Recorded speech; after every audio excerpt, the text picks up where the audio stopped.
Can I study medicine and surgery with a JAMB score of 250? This is one of the most asked questions among medicine and surgery aspirants, and I think a high time someone answer this question. If you wrote JAMB this year and you're wondering if you can study medicine and surgery with a JAMB score that ranges between 240 to 280, then you really need to be grateful for finding this video, because this video could actually be something that could save you from making the biggest mistake of your life. Every year, thousands of students find themselves in the same situation. They read for months, prepare hard for UTME. Some of them went as far as covering the old textbook in order to see that they passed this UTME. And when the results are out, some of them score between the range of 240 to 280, and immediately they start getting terrified. Some of them start asking questions: can I study medicine and surgery? Can I still get admission? Should I change course? And some of them make the biggest mistake of their life, thinking that they will write JAMB the next year. But here is the truth that no one will tell you. A JAMB score of 250 does not destroy your dream of studying medicine and surgery, and at the same time does not guarantee your admission either. And this is the point many students fail to understand. It is still possible of you gaining admission with a JAMB score of 250. Let me ask you a very deep question. Have you ever wondered why a student with a JAMB score of 250 get admitted to study medicine and surgery in a university, whereas another student with a JAMB score of 300 plus does not get admitted? Think about that for a moment. If admission was based on JAMB alone, that shouldn't happen. Yet it happens every single year. Why? Because admission is bigger than JAMB, and this is the first thing every medicine aspirant must understand. JAMB is important, very important, but JAMB alone is just one part of admission processes.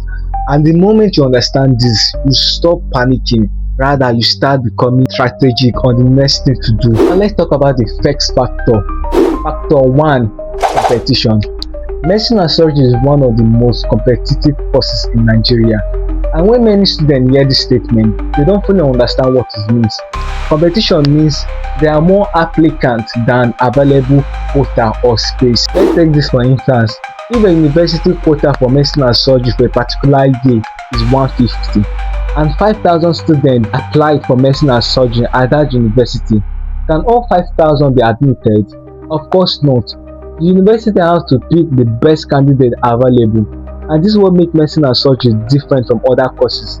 The competition is intense, very intense, and this is where many students make their first mistake. They gamble with their admission.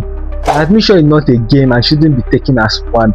They leave all to chances. They believe that since the quota is high, they will surely get admitted, and this is where they start missing admission for that particular year. Now let's move on to the next factor. Factor 2: UTME. This is where many students make another costly mistake. They fail to understand the essence of post-UTME, and they don't prepare adequately for it. As a result, they tend to perform poorly in their post-UTME exam. I want you to understand something.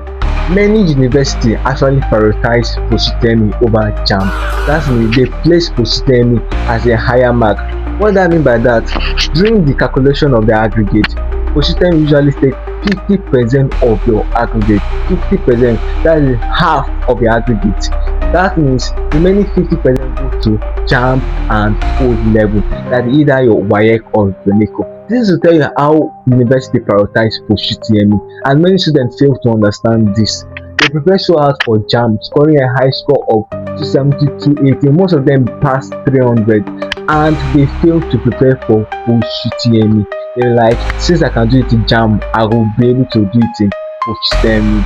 That mindset have actually destroyed so many scholars. Having this mindset automatically leads to overconfidence, and they tend not to perform well in their post-UTME. I want you to understand something. Having a low JAMB score doesn't mean you are off the game already. The war is not yet over. JAMB is not the ultimate battle. The ultimate battle is post-UTME. So if you have a low JAMB score now, there's still a higher percentage of you getting admitted this year. Imagine someone who has 250 and prepares so well for their post-UTME and clock around 80, 85, 70 in their post-UTME. During the calculation of their aggregate, the aggregate should be ranging 77 to 85, which is already a pass mark for medicine and surgery. And another student who scored 300 in JAMB and did not prepare very well for their post-UTME. Let's say the person has 50 in their post-UTME. When they calculate that one aggregate, the person aggregate should be ranging around 60 to 67. You see the difference in that score. This is to tell you the importance of post-UTME. So after your JAMB, do not relax. Prepare so much for your post-UTME, because post-UTME can increase the chance of gaining admission into medicine and surgery. Moving on to the next factor on my list. Factor 3, O-level result. Your O-level result can either be your WAEC or your NECO, and having good grade in them can strengthen your chances of getting admitted, especially for those universities that don't conduct post-UTME exam. They do something we call post-UTME online screening, and this uses your JAMB result and your O-level result. You don't necessarily have to have good grades in all 9 subjects. You just need to focus on the 5 core subjects, which are English, mathematics, physics, chemistry and biology. Especially for English and mathematics, most universities don't offer admission to anyone that have E or F in English or mathematics. So yes, passing your O-level result really matters. There are another thing we call sitting, first sitting, second sitting. Some universities also give bonus to first sitting. If you have a good O-level result at your first sitting, that is the first time writing it, and you have a very good result, actually dash you some score in it. So yes, having a good O-level result really matters. It increases your chances of getting admitted this year.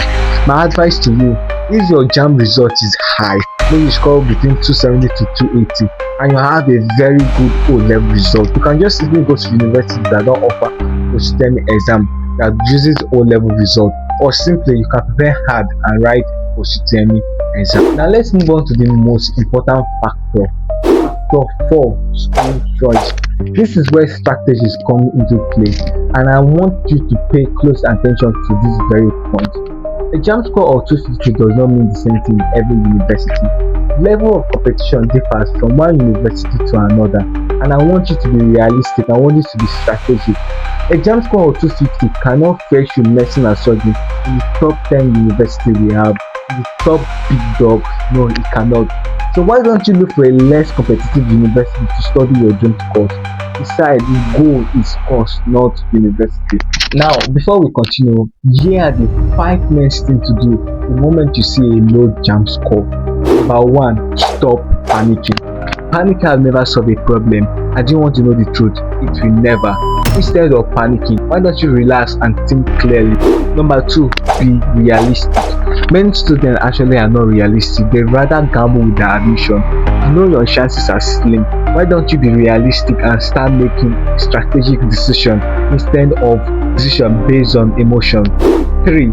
Start preparing adequately for your post-UTME. Your post-UTME can increase your chances of getting admission. So why don't you invest that energy you have been using to panic into waiting, so that you can blast your post-UTME? Number 4. Stay updated to important information.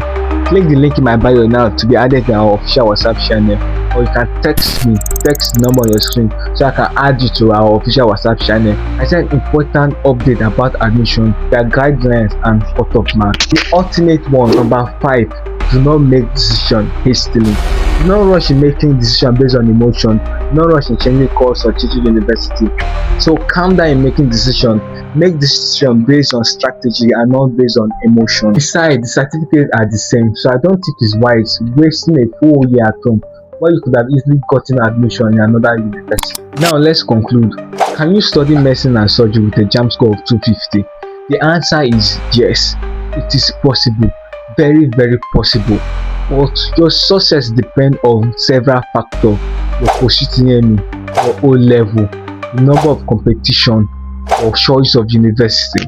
So right now, don't waste your time panicking. Use that time in preparing. Use that time in making strategic decisions. If you find this video very helpful, don't forget to subscribe to Erudite Doctor so that this video could reach as many students who are in need of this information. I discuss admission strategy, admission guidelines, and just everything a student needs to succeed. This is Erudite Doctor, where students become exceptional. Like, subscribe and share. Comment on the next topic you want me to do next, and see you on my next video. Bye.